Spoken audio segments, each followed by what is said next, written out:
Alright, the live action Avatar The Last Airbender series. Let's talk about it.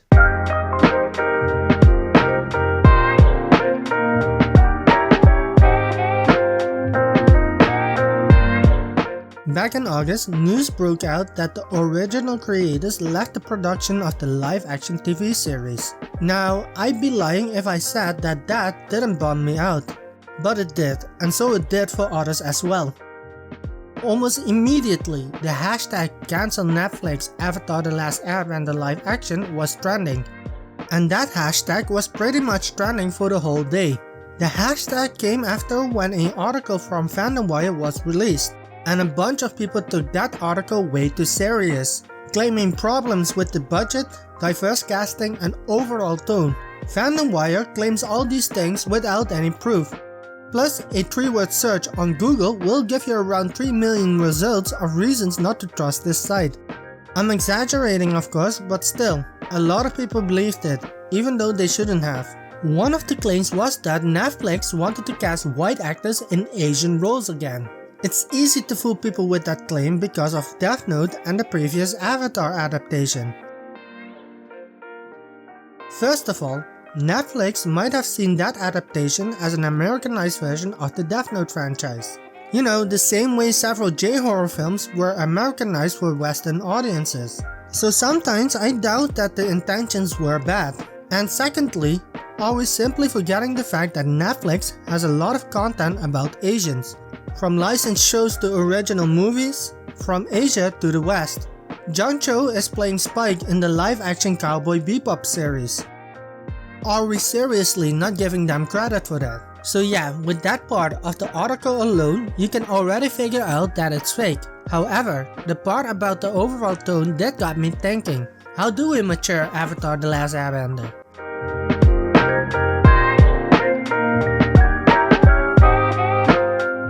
Okay, so full disclaimer. 1. The article has not been proven to be true. 2. The purpose of this video is to convey concepts in how we could mature Avatar The Last Airbender. These are my opinions and thoughts. I do not claim to be an expert on TV productions. I think a lot of people got freaked out when they said they wanted to cast older actors as teenagers, like in Riverdale. As stupid as that sounds, it doesn't have to be a bad thing. Technically, you aren't allowed to discriminate people based on their age. I got that from a Udemy course, so I don't know if that's true. But there is a case for casting older actors. It usually has to do with the time that they can work on a film set. I heard somewhere that some productions can go on for like 12 to 16 hours a day. So putting a child in that kind of work environment is not healthy, I guess. Also, Azula. A lot of people have said this and I'm gonna say it again. She doesn't really seem 14 years old. Still, just because she can cast older actors does not mean you have to make the show darker than the original, or make it sexier. I get it, it's a popular trend in Hollywood right now. But sometimes I feel like people pretend to like that because the industry told them to. DC is darker than Marvel, therefore they are better. Meanwhile, Marvel is breaking records. I mean, it is still true for some movies in the DCEU, but it really is not a good argument because the majority of those films are not well received. And consider that Marvel is lighter in tone, people still ended up watching those movies more. So grittiness and darker tones does not guarantee success. You know, I enjoyed Aquaman, and that movie in terms of aesthetics was way more lighter than most DC movies. That's the thing though, even if the aesthetics of a property is lighter in tone, you can still make the story dark. Aquaman was about someone who refuses to embrace his heritage because the people of Atlantis killed his mother, or so he thought. And the movie was building up towards a war that was going to kill billions of people. The movie was lighter in tone, but the story was still dark if you consider Aquaman's personal story. The Winter Soldier is probably the most serious tone movie in the MCU. Yet, if we compare it to some of the DCEU movies, it still comes off as lighter than the DCEU. Even then, the relationship between Captain America and Bucky makes the story dark. The friendship between them and their lost in time gives the tone of the movie some weight. That's the same with Avatar overall. The aesthetics was light, but the story was dark. The first step to mature Avatar is to respect the story.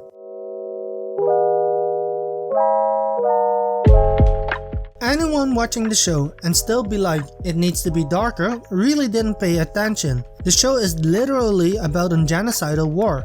Katara and Sokka both lost their mother to the war. Avatar Aang lost his entire race. Iroh was in general on the side of the enemy until he lost his son in combat. Prince Zuko has the greatest redemption arc ever, was banished from his country because he refuses to fight his own father in a duel, only because he stood up for his fellow countrymen, was taught to hate other nations, and then had to seriously reflect on that hate when everything came crumbling down. Still made a lot of serious mistakes until he knew what he has to do to become the person he was supposed to be. Like, how is any of this not mature? The effects of war is also seen in characters such as Jet and Haru, or how the people of Ba Sing Se is being told that there is no war, or being suppressed not to talk about it. Not only that, but the maturity in the show is also shown in how they create a scene.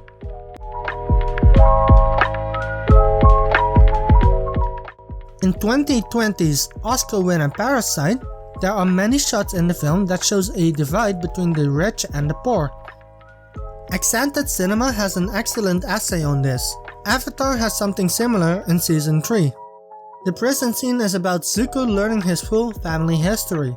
The way the shot was made clearly tells us who really felt trapped. Zuko is always shown behind bars, while Iroh was not, despite the fact that it was Iroh who was in prison. He, however, fully knows by this point where he stands in this war, while Zuko was confused about his loyalty. The show is about people who can bend the elements. A filmmaker that loves to use the elements in his movies is Akira Kurosawa. Every frame of painting said that Akira Kurosawa likes to show movements through nature. Imagine doing that with Avatar. There is movement through wind in the scene. Aang is about to fight someone. They first have a standoff, and when the opponent strikes, Aang strikes back by bending the wind back at his opponent.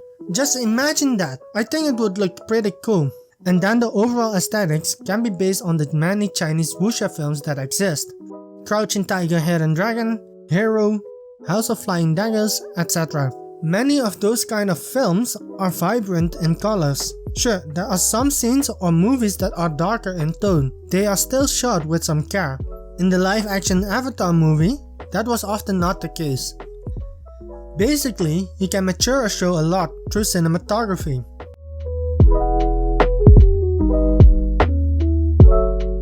You don't even have to show blood, especially if you want young kids to enjoy the show. When I was younger, I used to watch tokusatsu shows and movies. Most of the time when the characters fight, when they show damage, they show it through sparks. Or when a monster dies, they just blow the monster up. Now, I know this won't make Avatar look more mature, but I think you can do something similar, like upgrade the methods and ideas. In Infinity War, when Thanos snapped people away, they just became dust.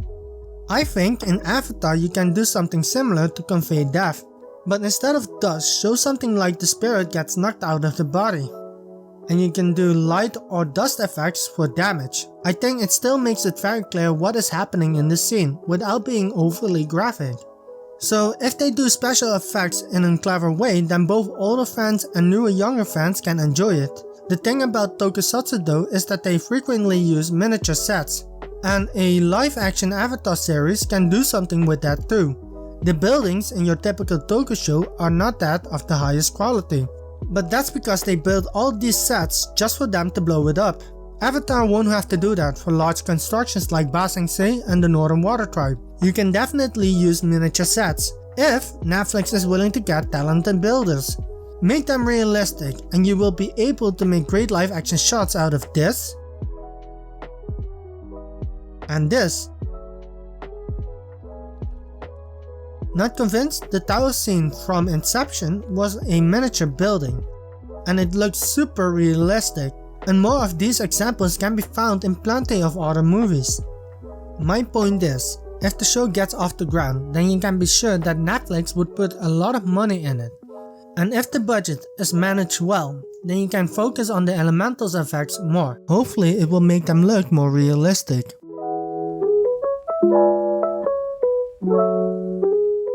So these are some of the thoughts that I have regarding the idea of maturing Avatar, which by the way, if you didn't got my point, is still quite laughable. Whatever happened between the creators and Netflix is something we might never know, but it does suck that we won't get the right live action version. But, and I'm speaking this into existence, I like to believe that Netflix is trying to find a middle ground with Brian and Mike.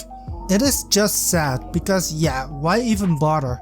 There are some people that made the distinction between the creators and George Lucas. Good ideas, poor execution. I honestly disagree with that, and people say that because they hate The Legend of Korra. I still like it. It wasn't perfect, but I still like it. People are forgetting the fact that the creators had a lot of resistance in producing the show. They always made the season as if it were the last, because they were never sure of a new season. That's why it looked like they don't know what they are doing. George Lucas on the other hand had full control of the prequel trilogy and he messed it up. Brian and Mike did not. So be honest, who would you give the benefit of a doubt?